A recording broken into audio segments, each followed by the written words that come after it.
Assalamualaikum semuanya, kami dari siswa SMA Negeri 8 Tambu Selatan, kelas 11 IPA 2 dari kelompok C. Kami sedang menjalankan proyek penelitian tentang bidang kesehatan dengan materi psikomenstruasi dan hormon dengan infertilitas. Saya Naila Andriani dan rekan saya sebagai interviewer. Saya Salva Saputra sebagai kameramen. Saya Farhan Fadilah sebagai editor. Dan di sini ada Ali Oktaviani sebagai pencatat informasi penting. Jangan lupa saksikan wawancara kita. Oke guys.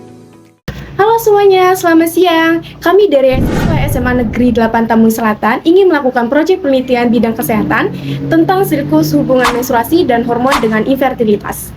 Saya Naila Andrani dan rekan saya Akmal Yoga Prasetyo sebagai interviewer. Depan kami sudah ada Ibu Bidan Yeti Caroline. Selamat siang Ibu. Selamat siang.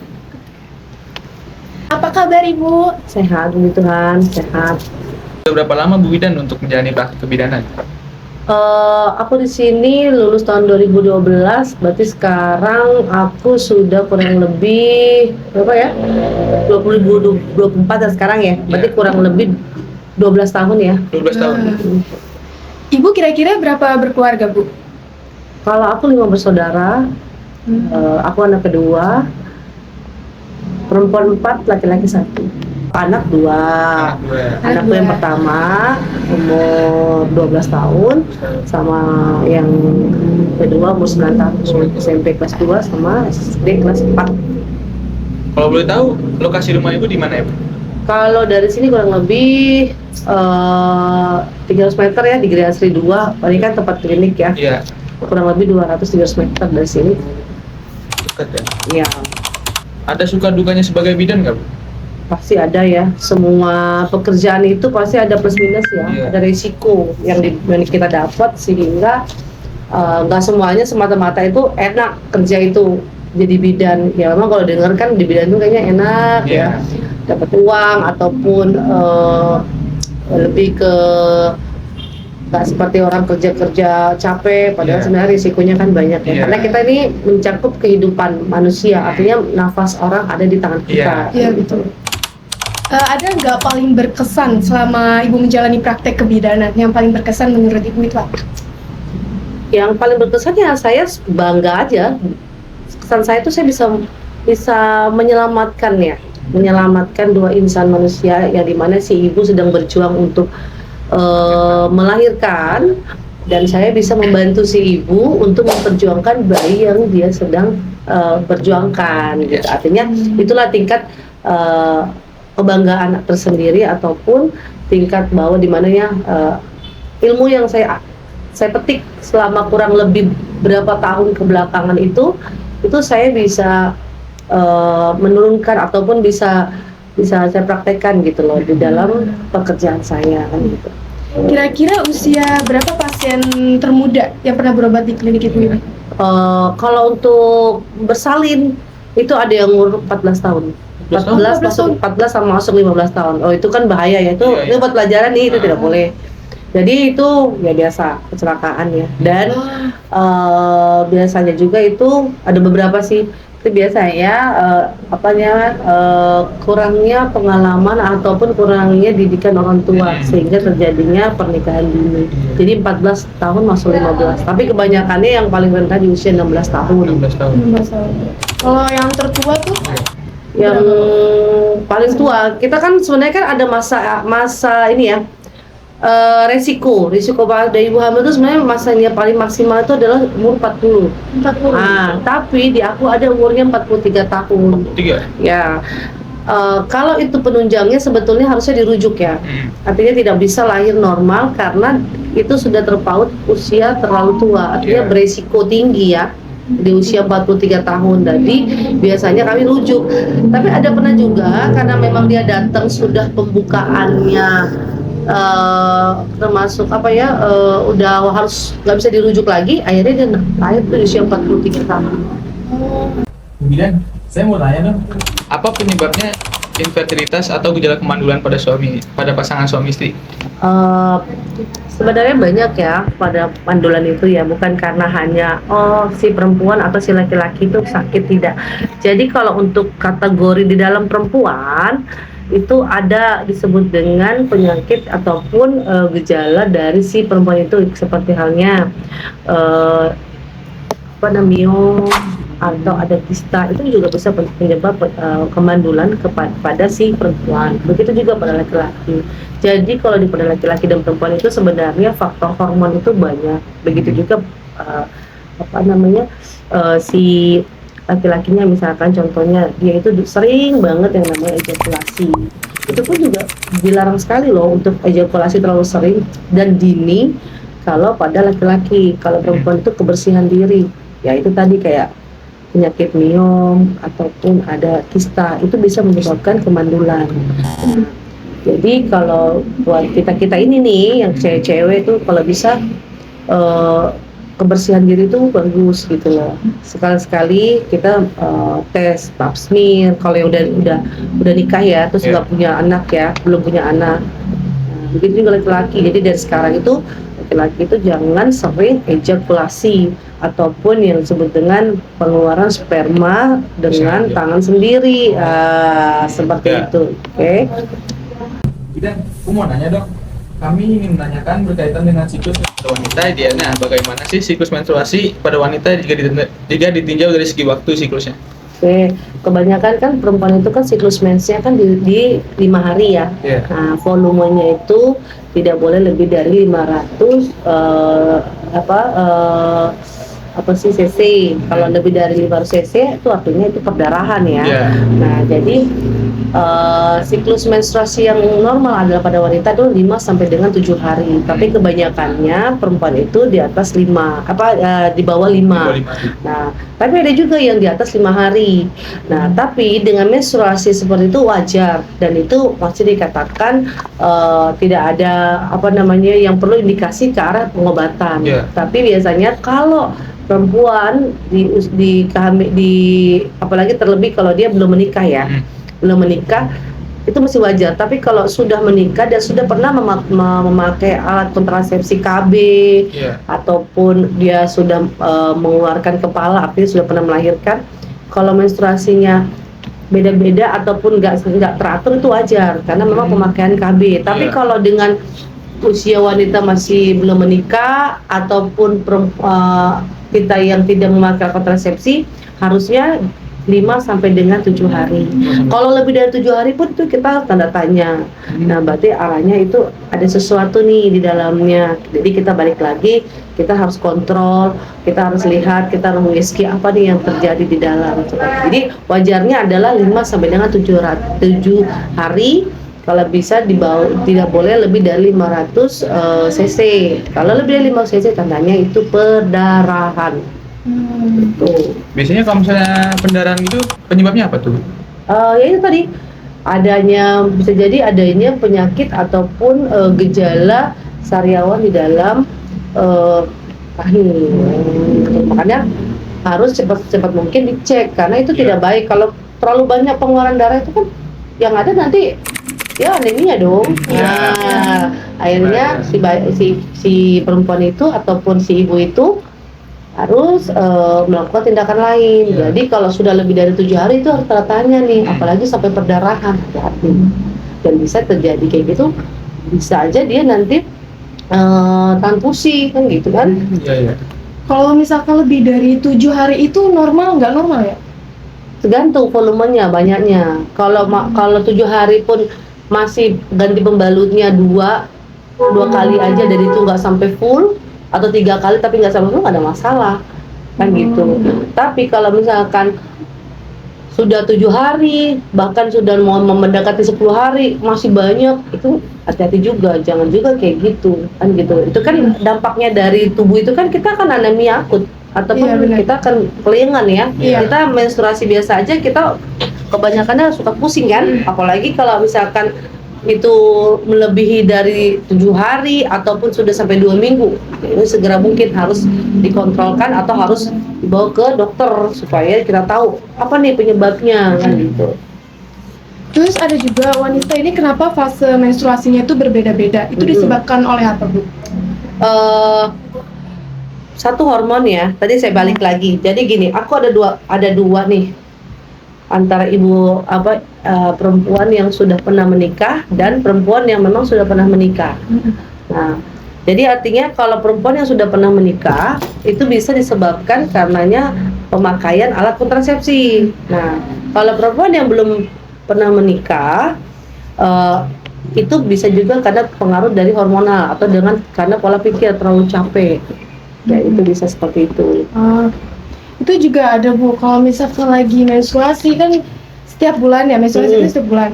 Itu tuh pasti kalau setiap keluar darah pasti suka-suka bad mood, marah gitu. Kenapa mudah marah atau bad mood gitu setiap menstruasi? Kayak gini ya, itu tadi sebelah balik lagi ke hormonal. Jadi gini loh, kita nih kan perempuan itu kan, makanya kenapa orang stres tuh kebanyakannya laki-laki dibanding perempuan. Karena kita perempuan itu dari kecil itu, dari muda itu, dari anak kecil sampai dengan kita remaja itu, kita sudah mendapatkan yang namanya menstruasi. Dan hampir survei membuktikan menstruasi ataupun yang menstruasi hebat ya, kayak sakit apa semua itu, dari 100 orang itu cuma 2 atau 3 orang yang tidak merasakan itu. Semua perempuan pasti merasakan itu. Nah, artinya tapi normal nggak kalau misalkan sakitnya berlebihan kayak gitu? Itu kalau berlebihan bahkan sampai pingsan, bahkan seperti kayak orang kejang-kejang ya enggak pastinya. Kan biasa itu kan, jadi gini loh. Menstruasi itu kan sebenarnya itu rahim yang dimana itu ada pengikisan di dalam dinding rahim. Makanya seperti halnya kayak kulit nih, kalau kita kikis ini pasti kan keluar darah kan. Nah, rahim tuh seperti itu. Kita bayangkan aja kulit kita kalau kita kikis, perih kan pastinya. Nah, itulah perempuan, ditambah lagi sudah dikikis, sudah keluar darah, ketimpa lagi dengan yang namanya darah yang berikutnya. Artinya itulah yang membuat kita tuh bad mood, merasa sakit gitu loh. Kedua, kita bawaannya lemas, ya kan, pengennya tidur aja. Jadi hormon itu yang membuat menstruasi itu yang membuat kita, sehingga kita bawaannya mau marah, mau makan, bahkan ada yang nggak mau makan, bahkan ada yang maunya murung di dalam kamar, pengennya diem aja. Seperti itu. Kan juga wanita itu kalau misalkan menstruasi warnanya beda-beda ya Bu. Itu ada yang nandain itu normal atau itu sehat ataupun nggak sehat, itu cara nandain? Kalau untuk warna tersendirinya menstruasi adalah 2 macam ya. Artinya yang pertama itu kalau tahap fase awal dan flek, artinya awal dari menstruasi itu pasti warnanya hitam, bahkan coklat, bahkan kehitaman. Dan itu volumenya tidak terlampau banyak, itu hanya ada segaris ataupun satu lebarnya selebar jari kita. Nah, kalau sudah hari kedua ketiga tuh biasanya baru banyak. Itu baru namanya hari berikutnya ataupun hari terakhir dia mulai sedikit volumenya. Tapi itu bisa 2-3 hari pergantian softtek tapi hanya sedikit. Itu normal. Jadi yang awal adalah hitam, kecoklatan karena awal flek. Yang kedua adalah banyak, bahkan bisa sampai melebihi dari softtek, kita pembalut. Nah, yang terakhir adalah menstruasi terakhir itu hanya segaris, tapi dia bisa 2-3 hari terdapat di dalam softteknya. Itu masih wajar. Jadi kalau masih warna hitam terus sampai hari ke-7, hari ke-8, itu nggak wajar. Nggak wajar karena bentukannya adalah dari yang banyak, yang warnanya hitam pekat tapi volumenya dikit, terus airnya jadi banyak tapi warnanya merah ya, bahkan nanti ada stosel ataupun darah gumpalan sedikit aja. Baru nanti terakhir adalah banyak sedikit tapi bisa waktunya agak berkepanjangan gitu, 2-3 hari fleknya. Tapi kalau banyak kayak gitu itu nggak wajar, atau warnanya hitam itu nggak wajar. Kecuali kalau kita sudah berumah tangga dan pemakaian alat kontrasepsi. Aku garis bawahi. Makanya sekarang kan kita kan ngebahas masalah anak remaja kan. Nah, berarti mulai dari sekarang kita jangan ngebahas masalah berumah tangga ataupun ibu yang sudah pernah mendapatkan alat kontrasepsi. Jadi kalau untuk remaja wajarnya adalah seperti tadi, hitam dulu, baru banyak, merah, terakhir adalah flek, dan itu bisa 2-3 hari fleknya. Itu wajar. Dan juga itu ada hubungannya nggak siklus menstruasi dengan peluang infertilitas pada wanita? Eh, Pastilah, kan di sini kan apa namanya, influencer kan kemandulan ya. Iya.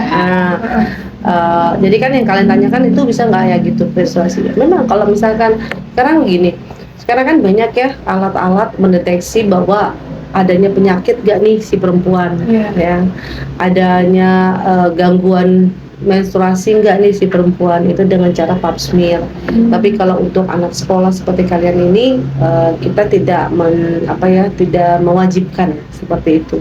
Tapi kita harus bisa mendeteksi diri sendiri, yaitu dengan cara kita melihat banyaknya kadar keputihan atau enggak menstruasi yang dimana wajar nggak nih ya, yang ibu tadi bilang sama kalian dari awal. Kalau sudah menstruasinya warna hitam, baru banyak, intensitasnya juga terlalu lama sampai 10 hari, itu kita harus hati-hati gitu loh, warning ya buat kita ya.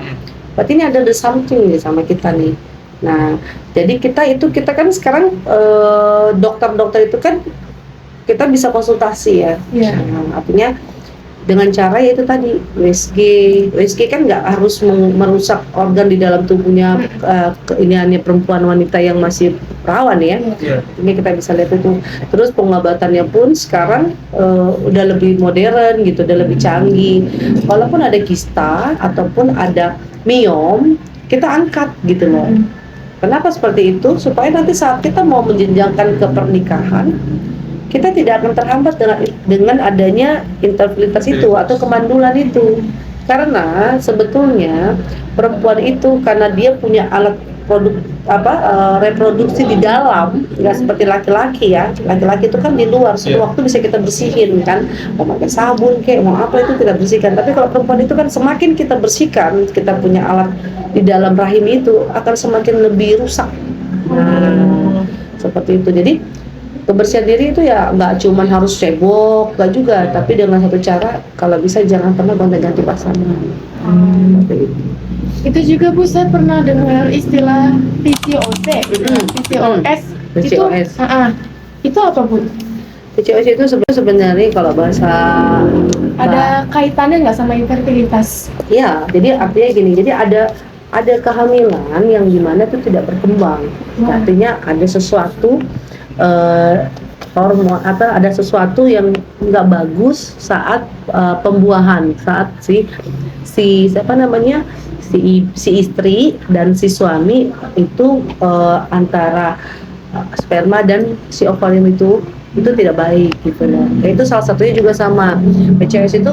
Memang PCOS itu nggak akan bisa yang namanya mengeluarkan atau jadi janin ya. Nah, dia pasti otomatis dia harus diangkat. Jadi artinya ada kehamilan, tapi kehamilan itu nggak sempurna gitu loh. Nah, tapi bukan berarti dia kemandulan. Dia ada hamil itu, bahkan di TSP, diperiksa, dilihat menstruasinya seperti apa. Oh benar dia ada kehamilan, itu benar ada, tapi dia tidak bisa berkembang ataupun dia tidak akan bisa menjadikan janin kayak gitu. Kalau misalnya ada wanita yang mempunyai penyakit diabetes, itu mempengaruhi infertilitas nggak? Pengaruhnya apa? Sekarang tergantung nih, dia diabetesnya itu di usia, kan kebanyakan kan sekarang kalau diabetes kan di usia tua ya. Nah, kan faktor makanan itu loh, ya, gitu ya. Nah, biasanya itu kalau di usia tua kan kehamilan itu kan tidak diinginkan dong. Nah, tapi kalau di usia muda dengan adanya diabetes atau bahasa lain adalah penyakit gula, kan masyarakat penyakit gula di belum pernikahan pasti. Kenapa saya bilang begitu? Karena kehamilan yang diinginkan, yang diharuskan kepada perempuan itu adalah kehamilan yang tidak ada penyakit bawaan. Seperti itu. Dan contoh nih pada laki-laki nih, kalau dengan gula dia akan mengejakulasi aja dia nggak bisa. Artinya nggak bisa, dia nggak akan bisa berdiri. Tapi kan kalau untuk perempuan diabetes di usia muda kayak kita gini kan jarang ya, di usia kalian ya. Tapi kebanyakannya di usia yang sudah kepala menengah lah, agak ketua sana lah. Jadi kemungkinan untuk memiliki keturunan udah pasti agak sulit. Sulit. Kenapa? Karena ada penyakit bawaan nih yang di dalam dia, kan gitu kan? Karena dia punya kualitas ovarium atau sel telur itu tidak akan semaksimal seperti orang yang tidak ada bawaan seperti itu. Gitu ya. Nah, ini Bu, kami juga ingin memahami tentang fungsi kerja hormon pada wanita, ada kaitannya nggak dengan siklus menstruasi? Pastinya ada. Kan hormon itu kan ada hormon progesteron dan estrogen. Jadi artinya saat kita menstruasi itu kan moodnya kita itu berbeda-beda ya. Ya, betul. Nah, Ya. terus apa sih namanya, keinginannya kita itu kan menstruasi itu kan adalah yang wajar-wajar aja lah, nyeri tapi nggak hebat, perdarahannya nggak usah banyak, terus volume waktunya itu jenjangnya jangan terlalu lama, kan pengennya kayak gitu Iya. kan. Nah, tapi lebih bagusnya memangnya harusnya itu kita harus paling maksimal itu 7 hari itu menstruasinya, jangan lebih dari situ. Kedua, volumenya juga, sehingga itu yang disebut dengan perempuan itu subur. Masa subur, masa yang dimana, jadi kalau ada kista di dalam rahim, ini kan kista nih contohnya, sekecil apapun tuh kista Kista itu, itu penyakit atau apa sih? ya itu ada di dalamnya, di dalam rahim. Jadi kalau kita, ini kista, ini rahim kita, ini dia nggak akan, ya saya bilang tadi, nggak akan ngeluarin darah, bahkan dia akan membesar kistanya. Lama-lama dia akan menutupi semuanya rahim itu. Sekarang di manalah letak si calon janin itu kalau kistanya itu membesar, dan kista itu pasti ada nyeri kalau udah dia luka ataupun kalau memang sudah dia membesar, dan itu akan bisa menyebabkan setiap mau berhubungan si perempuan pasti merasakan sakit. Itu pertama. Setiap si perempuan mau jadi janin, akhirnya dia keguguran atau black ovum, tidak berkembang. Dan itu bisa berkala. Pernikahan nantinya di kalian itu misalkan udah pernikahan ke 5 tahun, kalian nggak mau angkat itu kista, dia akan selama 5 tahun sampai 10 tahun, 15 tahun dia nggak akan bisa punya. Tapi ada juga dengan kista dia memiliki keturunan. Kenapa saya bilang begitu? Kista itu kan banyak, besar kecilnya volumenya itu yang saya bilang. Iya. Nah, kista juga bisa mematikan, bayi juga bisa mengecilkan si kista. Nah, kalau memang janinnya kuat, kistanya mengecil. Jadi dari sekarang itu untuk para perempuan, Indomie, seblak, ya Cilor. itu jangan dimakan lagi, karena ya. itu bisa menyebabkan penyedap rasa itu bisa menyebabkan adanya radang di dalam rahim. Tuh. Ini Bu, saya juga pengen tahu. Sebelum dia hamil, ada ibu-ibu nih sebelum hamil, dia tuh setiap bulan tuh rutin menstruasi. Tapi pas sudah hamil, dia nggak menstruasi gitu, nggak rutin. Iya. Iya. Oke. Sekarang gini ya. Bisa, gitu. Kenapa itu bisa ya? Kok Iya. bisa ya? Kok perbedaannya? Karena gini, itu saya bilang tadi, balik lagi ke awalnya. Berarti kan sekarang kita konsepnya untuk ibu ya. Iya. Nah, artinya ada 2 kemungkinan yang membuat si ibu itu tidak menstruasi dengan rutin adalah pemakaian alat kontrasepsi. Jadi alat kontrasepsi itu yang apalagi yang KB 3 bulan itu tuh nggak main-main deh. Kalau kamu pakai alat kontrasepsi itu 5 tahun dengan KB 3 bulan itu bisa sampai 5 tahun kamu nggak akan men. Nah, beda sama halnya dengan KB 1 bulan, IUD, implan, KB pil, itu beda. Nah, kalau itu menstruasinya agak lancar dibandingin pakai pemakaian 3 bulan. Nah, itu kalau pemakaian KB, salah satunya faktornya itu. Ya, yang kedua adalah faktor stres dan capek. Nah, itu pun bisa mempengaruhi menstruasi tidak lancar pada ibu. Dan itu juga mempengaruhi untuk para gadis juga seperti itu. Terlalu banyak aktivitas ataupun pola pikir yang terlalu berat itu bisa menyebabkan menstruasinya tidak lancar. Berarti kalau misalkan stres, itu nggak lancar menstruasinya? Bisa. Makanya kan, Walaupun bukan ibu hamil yang ngalamin. ya bisa.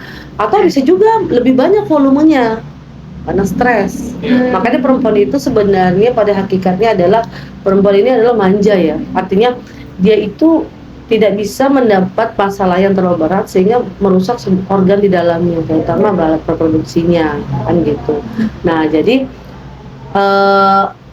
dan ada lagi yang saya bilang tadi tambahannya, yaitu penyakit juga bisa juga menghambat menstruasi. Jadi kebanyakan orang kista itu deh, kalau mau menstruasi itu sekalinya banyak-banyak, banyak kayak orang pedar. Nanti dia bisa sebulan 2 kali. Nah, Tapi ada juga misalkan 2 hari, tapi 3 hari dia udah mulai bersih, itu normal. itu juga sama. Sebenarnya gini, 1 hari pun kalau 2 hari pun kalau seharinya sedikit, terus hari keduanya banyak, gak ada masalah. Yang penting satu, kan gak harus kayak orang nih banyak tuh kayak gitu. Kebanyakannya kan memang bukannya anak gadis ya, kebanyakannya tuh ibu rumah tangga. Iya. Itu faktornya itu bisa jadi pemakaian KB, atau bisa juga dia habis melahirkan dia nggak pakai apa-apa, tapi kan dia kan capek nih, dia habis nolong, habis habis ngejaga bayinya, dia harus mempersiapkan sebagai ibu, artinya membuat pikiran dia lebih tergoncang, lebih capek, lebih stres gitu. Itu bisa pengaruh. Berarti tadi kan stres juga mempengaruhi ya Iya. menstruasi. Nah, kalau berat badan gimana, Bu? Ya, itu pasti juga. Kenapa saya bilang begitu? Karena kurang geraknya orang itu juga bisa mempengaruhi menstruasi tidak lancar. Ya, benar. Kebanyakannya obesitas itu kayak gitu. Iya. Nah, kayak kita nih remaja-remaja juga Hmm. sering begadang nih, Bu. Itu mempengaruhi Iya. itu nggak? Pasti. Pengaruhi. Kenapa saya bilang kayak gitu? Jadi waktunya kita tidur, waktunya kita istirahat dipakai untuk aktivitas. Sedangkan waktunya kita mau aktivitas, kita malah terbalik. Dunia itu terbalik kita buat. Akhirnya kebanyakan aktivitas, pola otak kita itu bekerja terus, ya kan? Akhirnya mengganggu organ di dalamnya. Bukan hanya organ jantung, paru-paru, tapi agak organ reproduksi kita. Tuh. Bu, saya mau nanya lagi nih. Apa perbedaannya hormon reproduksi pada pria dan wanita, serta apa kontribusinya terhadap kesuburan? Ya, jadi perbedaannya kita bahasanya nggak usah bahasa kesehatan ya. Aku pribadi juga untuk menjelaskannya kalian kurang paham. Kalau untuk hormonnya itu kan memang perempuan, laki-laki itu mereka kan lebih banyak berpikirnya, pertimbangannya dibandingin perempuan. Kalau perempuan itu kan ada pemikirannya tapi actionnya sedikit. Kalau laki-laki lebih banyak. Nah, jadi kenapa laki-laki juga pola makannya banyak dibandingin perempuan gitu ya. Jadi hormonnya laki-laki itu lebih tinggi daripada perempuan. Nah, jadi kalau perempuan itu ya, kalau udah yang dinamakan habis menstruasi, sebelum menstruasi itu, dia itu jangankan untuk digombalin ya, jangankan untuk dipegang ya, digombalin aja perempuan itu nggak ada rasa hasrat, nggak seperti laki-laki gitu. Jadi kalau laki-laki tuh dia maintenance-nya tuh dia gitu aja, semakin tua dia makin jadi dia gitu loh. Kalau perempuan itu ada masa di mana dia sudah tidak ada hasrat apapun itu. Ada juga perempuan itu mau menstruasi itu dia malahan nggak ada tuh keinginan mikirin mau dia apa-apain sama laki-laki, dia nggak mau. Nah, tapi ada nanti perempuan ada fase di mana perempuan itu sesudah menstruasi dia lebih keinginannya gitu loh, lebih ini. Nah, jadi yang membuat bagusnya berhubungan ataupun bagusnya si perempuan dan laki-laki itu biar bisa mereproduksi sama-sama itu ya dikala si perempuan itu sudah menstruasi. Nah, Bu, pasti kan banyak orang yang suka olahraga nih ya, maupun pria pada wanita. Itu ini nggak, Bu, berpengaruh nggak terhadap keseimbangan hormon reproduksi? Nah, pastinya. Kenapa saya bilang gitu pengaruhi? Karena apa? Kita itu berolahraga itu kan kita happy ya. Nah, artinya itu saya bilang tadi, kalau kita stres, menstruasi itu agak terhambat. Begitu juga pada laki-laki. Kalau kita banyak olahraga, aktivitas kita banyak olahraga, kita akan lebih happy gitu loh. Nah, kedua, kenapa? Mungkin kalau kalian pernah dengar ya, itu tuh kalau ibu yang suka senam, ininya libidonya tinggi. Jelas. Kenapa saya bilang? Karena aktivitasnya dia itu lebih happy. Jadi membuat gairah seksnya si ibu itu lebih gitu loh. Nah, jadi bagus banget si perempuan dan laki-laki seimbangnya ada olahraga supaya semuanya bagus, menstruasinya lancar, baru organ-organ di dalam reproduksinya juga terbentuk dengan baik kan gitu. Kalau misalkan ada pasangan suami istri yang nggak bisa memiliki keturunan, itu ada terapi yang harus diterapkan. Tergantung ya dia berapa tahun dulu dia pernikahannya. Terus ada nggak Maksudnya terapi itu apa ya? terapi itu artinya gini loh, kan ada orang yang mendeteksi kenapa ya pasangan kita ini nggak bisa nggak bisa hamil atau enggak kok gue nggak dihamilin ya kan gitu kan, susah memiliki keturunan. Jadi jangan salah ya, di dalam kemandulan itu tidak ada yang namanya si laki-laki dan si perempuan, berarti ada dua-duanya. Jadi harus ada kesinambungan si perempuan dan laki-laki. Ibaratnya perempuan itu adalah mangkok, laki-laki itu adalah ceret. Laki-laki menuangkan, perempuan itu hanya mangkok menerima sperma itu. Sekarang kita nggak bisa bilang salahkan si perempuan itu mandul atau seperti apa. Kalau laki-lakinya juga pola hidupnya nggak sehat, contoh kayak tadi bergadang, ya kan, makan tidur, tidak nggak ada aktivitas yang berlebih dan mungkin pekerjaannya dia bagian-bagian, kan ada beberapa ya yang membuat kemandulan itu polusi udara ya, itu juga bisa pengaruh gitu ya. Nah, jadi artinya dan juga nggak bisa juga si laki-lakinya nyiramin bagus, totonya di dalam wadah ini ada namanya kista, ada yang namanya miom. Gimana kita menuangin sperma itu sedangkan di sini aja penyakit di dalam. Nah, seperti itu. Jadi artinya caranya itu dengan satu, si perempuan juga berobat dengan dokter spesialis kandungan, laki-laki juga. Karena kan sekarang banyak teknis cara penyembuhan kayak bayi tabung. Nah, tapi kan sebelumnya kita harus cek dulu dong kekuatan dari sperma ini berapa persen, begitu juga dari sel telur ini berapa persen. Sebelum nikah juga kayaknya harus diperiksa dulu. Sebenarnya sih enggak lah. Nanti yang ada jangan nanti kamu pas giliran sebelum nikah, totonya kamu dapetin calon suamimu itu yang ada pernikahan itu nggak akan harmonis ya ini. Kalau sebelum nikah mereka masing-masing tuh kayak meriksa kesehatan gitu, Bu. Oh itu mah enggak. Kalau kesehatan tuh biasanya kan kebanyakannya itu kayak gitu-gitu angkatan ya. Tentara, polisi. Terus kalau untuk perempuan biasanya suntik TT ya di sini ya, tetanus. Tapi kalau untuk melihat dia ini mandul, nanti kalau bilangnya bahasanya mandul apa enggaknya kan lucu aja, belum nggak jadi pernikahan nanti gara-gara itu ya kan. Yang penting dari sekarang pola hidup sehat, baru olahraga yang cukup, istirahat yang cukup. Alhasil untuk memiliki keturunan juga nggak sulit kan. Bu, kan untuk zaman-zaman sekarang kan banyak nih ya wanita-wanita yang kadang tuh merokok, dia bergaulannya juga nggak benar, suka menjadi perokok pasif gitu lah. Itu berpengaruh nggak terhadap siklus menstruasi dan kesuburan? Oke, kan kalau untuk asap rokok ataupun perokok ataupun dibilangnya adalah aktif dan tidak aktif ya, itu kan rokok itu kan larinya kan adalah ke paru-paru ya, lalu balik paru-paru lari ke otak. Oke, mungkin bisa jadi gangguan otak itu bisa mempengaruhi namanya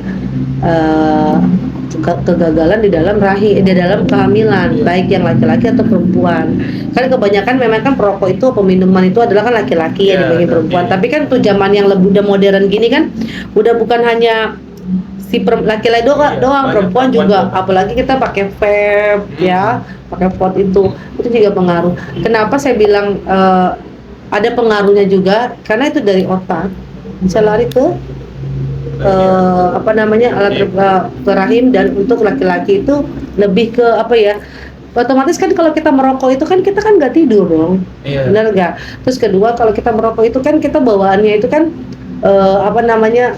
asap itu kan kita hirup lari ke otak, akhirnya kita jadi lebih ke strong ya, kopi, minuman kayak gitu kan.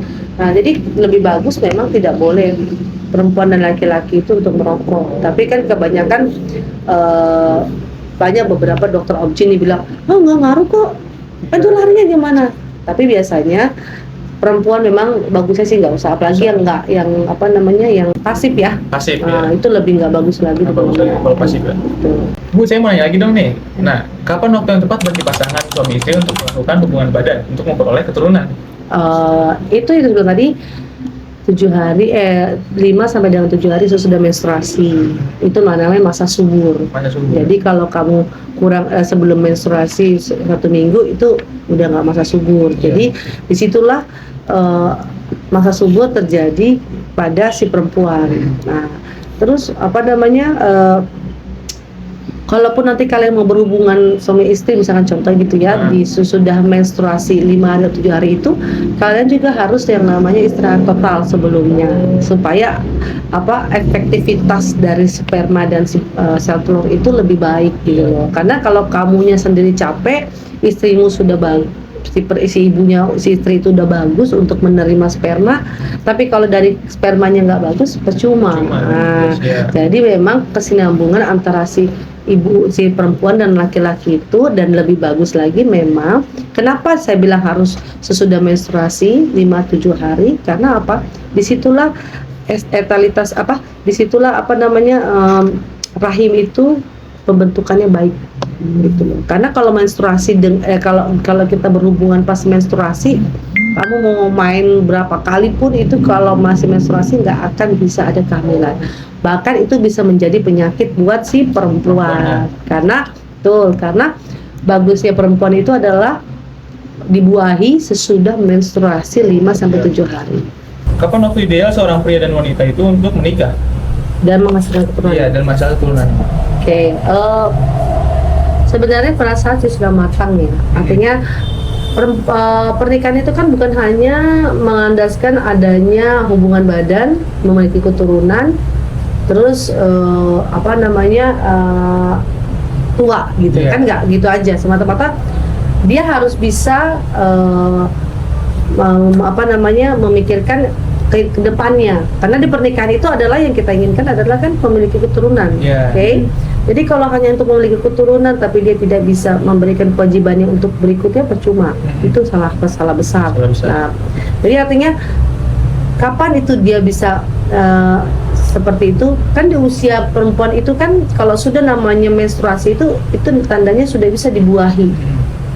Contoh, kita menstruasinya di usia 10 sampai dengan 15 tahun, contoh ya. Itu sudah bisa dibuahi.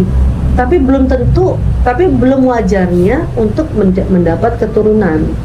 Nah, Tapi wajar juga nggak kalau misalkan aku pernah dengar anak 4 SD itu udah menstruasi. itu juga terlalu cepat. Nggak juga. Nanti menopause dia lebih cepat. Oh. Tuh. Menopause juga. Jadi lebih jarang di usia paling minimal perempuan dan si laki-laki itu menikah adalah dia di atas usia 21 tahun. Terus ada pengaruhnya juga nggak Bu pada usia? Itu kayak mempengaruhi kesuburan pada pasangan suami istri nggak? Ya, pasti ada. Kan kalau laki-laki itu kan sampai tua mau 70 tahun aja dia nggak ada namanya nggak ada kesuburan. Masih aja dia kalau orang bilang masih ereksi ya. Kalau perempuan, kalau laki-laki, kalau perempuan itu ada maksimalnya deh. Itu yang saya bilang tadi. Di dalam ilmu kesehatan, terutama di dalam kebidanan ataupun kayak seperti saya ini, di usia 37 tahun itu adalah maksimalnya seorang perempuan itu memiliki keturunan. Resiko berat untuk usia 37 tahun mendapat keturunan. Nah, begitu juga di usia 42 tahun perempuan baru memiliki keturunan juga itu hati-hati. Makanya bagusnya perempuan itu menikah itu dan memiliki keturunan di atas usia 21 tahun ke atas dan kurang dari 37 tahun. Seperti itu. Jadi kalau usia itu pengaruh, begitu juga laki-laki. Tapi kan kalau laki-laki kan sampai umur 70 tahun aja masih punya anak. Iya, masih Benar bisa. nggak? Tapi itulah perempuan. Perempuan itu ada maksimalnya. Jadi di usia 50, kebanyakan 50 tahun itu dia menopause. Di usia 40 tahun dia belum menopause, masih ada hasrat untuk berhubungan suami istri, tapi untuk memiliki keturunannya kecil kemungkinan. Tapi kalau sudah menopause, pastinya kadar hormon itu menurun. Keinginan berhubungan badan dengan suami itu juga menurun. Bahkan tidak ada itu yang namanya gairah sama sekali. Jangankan berhubungan, disentuh pun perempuan nggak mau. Makanya perempuan itu ada maksimalnya, ada masa expirednya. Wajah masih oke, tapi di dalam kehasrat keinginan untuk berhubungan sama istri itu nggak ada lagi bahkan. Seperti itu. Itu kalau mekanisme kerja kontrasepsi hormonal itu KB atau apa, Bu?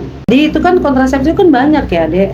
Ada yang suntik, ada yang oral. Oral itu artinya dia minum pil KB. Ada juga yang namanya pemakaian implan. Ya, ada juga pemakaian IUD yang masuk di dalam rahim. Jadi berbeda-beda.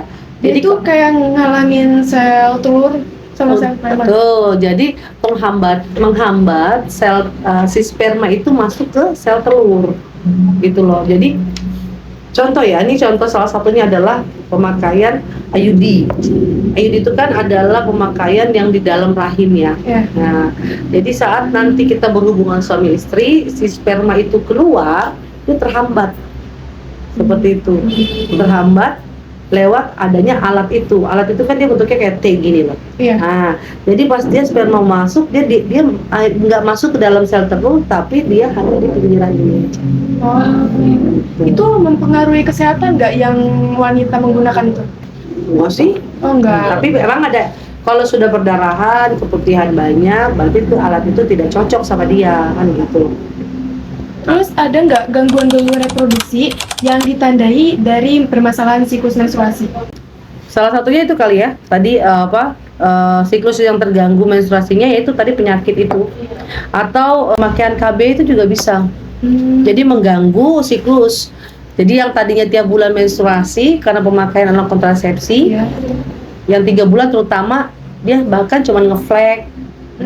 Dan itu ngefleknya lama sampai 2-3 hari sampai 4 hari, tapi dia nggak banyak. Nah, itu salah satunya juga bisa. Terus kalau untuk penyakit juga bisa, kista itu dia bisa di dalam dalam 1 bulan itu 2 kali menstruasi. Jadi kan artinya itu kan menghambat kenormalan intensitasnya si menstruasi. Bahkan dia nggak bisa mens. Iya. Perut membesar, ya kan, pinggangnya makin sakit. Terus penuaan wajah yang pengaruh seperti itu. Jadi makanya tidak dibolehkan perempuan di usia di bawah 21 tahun itu yang belum menikah sudah memakai alat kontrasepsi. Karena yang sudah melakukan yang sudah memakai alat kontrasepsi itu adalah perempuan yang sudah mengeluarkan kepala, artinya sudah melahirkan. Jadi kalau misalkan kita masih gadis, karena kita udah pergaulannya bebas, terus kita mau pakai alat kontrasepsi, hati-hati dengan tidak memiliki keturunan nanti berikutnya. Karena apa? Itu bahaya buat rahim. Gitu. Jadi saya masih nggak ngerti sebenarnya flek itu dia itu sesudah menstruasi apa sebelum sih, Bu? Sebelum juga ada kan yang warna hitam, Iya. dikit. Tapi kalau misalkan sesudah itu Flek juga nggak apa-apa. Itu penghabisan ya. Jadi Oh, kalau kalian pernah lihat kita habis kecelakaan tuh, luka tuh. Terus kan kalau mulai ada yang mulai ada yang merah-merah, tumpah-tumpah itu flek namanya terakhir awal. Kalau sudah mengering itu tandanya itu yang mulai keriput, tapi dia ada merah-merahnya, ruam-ruam. Nah, tapi kan kalau itu kan volumenya dikit nih, nggak sampai tetes. Ya. Tapi kalau yang kita punya, yang di reproduksi perempuan ataupun menstruasinya kita, dia sedikit tapi banyak, tapi dia mulai menghitam warnanya, gitu. Nggak yang seperti awal merah, ngocor, gitu. Makasih Bu, banyak sekali ilmu yang kita dapetin dari Bu yang tadi memberitahu tentang reproduksi, menstruasi, hormon. Dan juga mungkin Ibu ada pesan buat menjaga reproduksi gitu. Oke, ini untuk perempuan ya. Terlebih untuk kita perempuan nih, ingat ya, pembuahan akan dilakukan kalau benar-benar kita punya rahim itu sudah siap. Jadi kalau masih sekolah itu jangan gitu. Jadi pernikahan dini itu tidak ada baiknya gitu loh. Dan ini zaman sudah modern. Yang kedua adalah pola makan, pola istirahat, gadget itu dikurangin pemakaiannya karena itu mempengaruhi juga.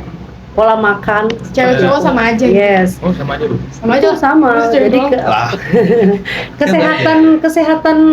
kesehatan juga perlu sering kita cek ya untuk perempuan juga, yaitu kebersihan, mulfahizin, artinya kebersihan diri di dalam alat reproduksi perempuan. Jadi ada namanya nanti pap smear, ikutin. Baru vaksin untuk pencegahan cancer,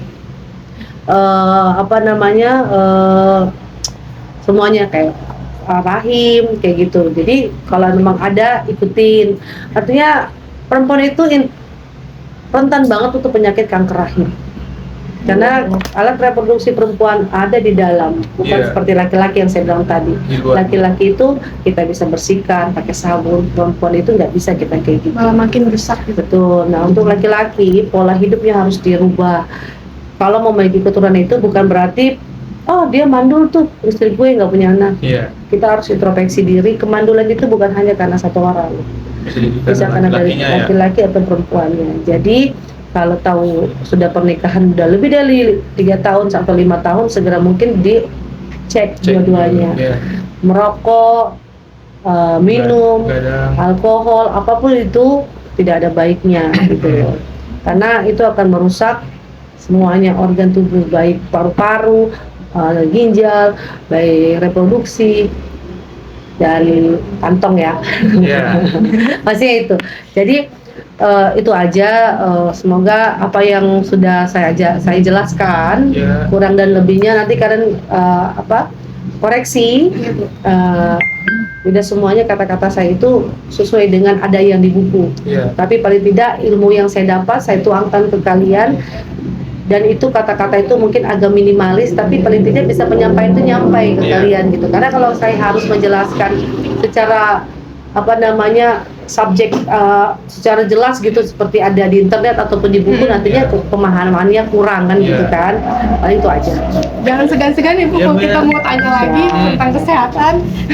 Bakal kan Iya. tugas lagi. Oke, Nah, siap. makasih ya Ibu. Oke, sama-sama. Mau mengganggu waktunya. Ya, Bu. Belajar yang benar ya. Ya, makasih. Terima kasih Bu.